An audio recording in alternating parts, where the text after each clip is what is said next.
কাস্তে হাতুড়ি তারার পতাকা গায়ে জড়িয়ে শেষ যাত্রায় তিনবারের প্রাক্তন মুখ্যমন্ত্রী। প্রিয় নেতাকে শেষবারের মতো দেখার আকুতি তাঁর অসংখ্য অনুরাগী ও গুণমুগ্ধদের। সকাল থেকেই তপসিয়ার পিস ওয়ার্ল্ডের সামনে জড়ো হন অনেকে। পৌঁছে গিয়েছিলেন স্ত্রী মীরা ভট্টাচার্য ও সন্তান সুচেতন, ছিলেন মোহাম্মদ সেলিম, সুজন চক্রবর্তী, রবীন দেবরা। বঙ্গ রাজনীতিতে বুদ্ধ অধ্যায়ের পরিসমাপ্তি।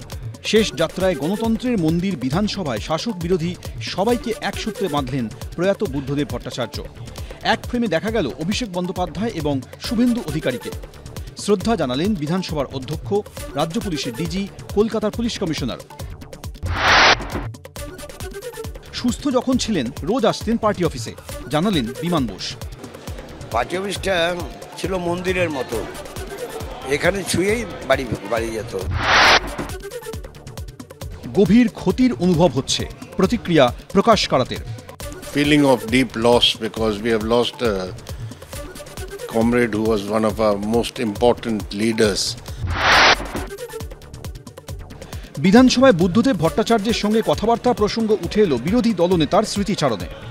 আত্মসহায়ক ধরিয়ে দিতেন, আমার সঙ্গে অনেকবার টেলিফোনেও কথা বলেছেন রিগার্ডিং নন্দীগ্রাম এবং তার আগে হরিপুর পরমাণু বিদ্যুৎ কেন্দ্র বিরোধী আন্দোলনের বিষয়ে অ্যাজ এ মুখ্যমন্ত্রী, অ্যাজ এ পাবলিক রিপ্রেজেন্টেটিভ হিসেবে কথা তিনি আমার সঙ্গে বলেছেন।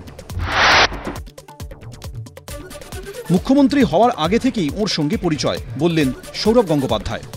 আমি বহুদিন চিনি, উনি মুখ্যমন্ত্রী হবার আগেও আমি চিনতাম, কারণ উনি খেলাধুলো খুব ভালোবাসতেন। খেলাধুলো, সিনেমা ওনার কাছে খুব প্রিয় ছিল। ব্যক্তিগতভাবে শ্রদ্ধা জানাতে এসেছি, রাজনীতির সঙ্গে সম্পর্ক নেই, জানালেন তৃণমূল বিধায়ক বাবুল সুপ্রিয়। 2010 হবে, 9-10 হবে, তো সেই সময় আমি ওনার কাছে অনুরোধ করতে এসেছিলাম যে বুদ্ধবাবুর কাছে, যে যদি উনি আমার অ্যালবামটা রিলিজ করে দেন এবং উনি খুব গ্রেসিয়াসলি রাজি হয়েছিলেন। আমাকে রাইটার্স বিল্ডিংয়ে ডেকেছিলেন যে তুমি ওখানে এসো, অমুক দিনে আমি তোমার অ্যালবাম রিলিজ করে। রাজ্যে প্রাক্তন মুখ্যমন্ত্রী বুদ্ধদেব ভট্টাচার্যর চোখে দুনিয়া দেখবেন দুজন। বৃহস্পতিবার বুদ্ধবাবুর মৃত্যুর পর তাঁর কর্নিয়া দান করা হয়েছে রিজিওনাল ইনস্টিটিউট অফ অপথ্যালমোলজিতে।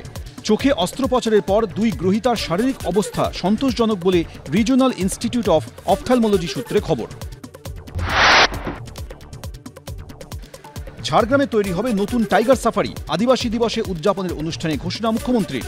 আরো টুরিস্ট অ্যাট্রাকশনের জন্য একটা বেঙ্গলের আমরা একটা ঝাড়গ্রাম চিড়িয়াখানার উল্টো দিকে যে 64 একর জমি আছে, তাতে একটা টাইগার সাফারি চালু করব 10 কোটি টাকা দিয়ে। মালদার হবিবপুরে সরকারি হাসপাতালে চিকিৎসককে মারধরের অভিযোগ খোদ বিডিওর বিরুদ্ধে। এমনকি কর্তব্যরত মেডিকেল অফিসারকে বদলি করিয়ে দেওয়া এবং খুনের হুমকি দেওয়ার অভিযোগ পর্যন্ত উঠেছে। বিডিওর বিরুদ্ধে হবিবপুর থানায় অভিযোগ দায়ের করেছেন চিকিৎসক। মন্তব্যে নারাজ বিডিও, তদন্ত শুরু করেছেন এসডিও। মোহাম্মদ ইউনুস সরকার গড়ার পরেও বাংলাদেশ ছাড়ার হিড়িক। শীতলকুচিতে ভারত বাংলাদেশ সীমান্তে কাঁটাতারের ওপারে জমায়েত, এপারে আসার চেষ্টা কয়েক হাজার মানুষের। কড়া পাহারায় বিশাল বিএসএফ বাহিনী, এলাকায় উত্তেজনা।